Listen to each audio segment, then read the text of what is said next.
जी हाँ दोस्तों, हाल ही में आपने देखा है कि पावर स्टार पवन सिंह का एक सॉन्ग आया था अपना राजा जी के, जो कि काफ़ी मार्केट में बवाल मचा रहा है। ये सॉन्ग का रिस्पांस इतना बेस्ट है कि करीब एक दिन में 1-1 मिलियन व्यूज़ पा रहा है। ये जो सॉन्ग है पावर स्टार पवन सिंह का, वो पुरानी धुन पर बनाया गया है, लेकिन इस गाने का रिस्पॉन्स जो आ रहा है काफ़ी बेस्ट है। और मैं आपको पावर स्टार पवन सिंह से जुड़ी हुई खबर बता दूं कि उनके जो मैनेजर हैं अमित सिंह, उन्होंने बताया है कि दिवाली से पहले पावर स्टार के बैक टू बैक सॉन्ग आने वाले हैं और हो सकता है 1-2 दिन के अंदर में आपको पावर स्टार पवन सिंह का एक धमाकेदार सॉन्ग देखने को मिले।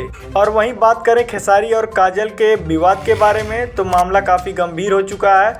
काजल राघवानी अलग अलग चैनल पर जाके अभी भी इंटरव्यू दे रही हैं और बोल रही हैं कि अब तक नहीं बोला लेकिन अब बोलूँगी, सारी चीज़ें एकदम खोल रही हैं।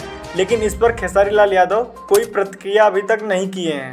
वहीं खेसारी लाल यादव आकांक्षा पुरी के साथ एक अपनी अग्नि परीक्षा मूवी जो उनकी आने वाली है उसमें लगे हुए हैं और काफ़ी सेट से उनके वीडियो और फोटोज़ वायरल हो रहे हैं। तो चलिए आज के लिए बस इतना ही, मिलते हैं आपसे नेक्स्ट वीडियो में। हमारी वीडियो पसंद आई हो तो लाइक शेयर सब्सक्राइब करना ना भूलें।